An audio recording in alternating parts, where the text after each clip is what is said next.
Kim Bradley here, from KBS Shafts. Can you tell us a little bit about what makes KBS Shafts so special? Well, it has to do with the design and the way that the shaft's designed. You know, if I had a golf club and a shaft, it'd be a lot easier for me to do this. Okay, come on, let's take a walk over. And you can see we've got everybody out here testing your product today. It's been kind of a madhouse. Yeah.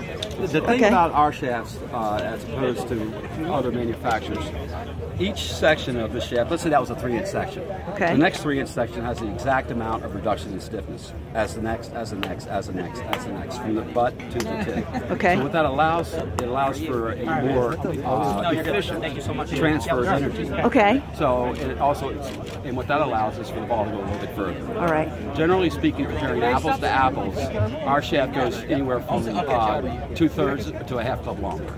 Excellent. And that's across the board. It doesn't matter which manufacturer. So everybody back in Baltimore, we need to get out to the driving range and talk to our club fitters about KBS Shafts and how can we improve your game through better club fitting.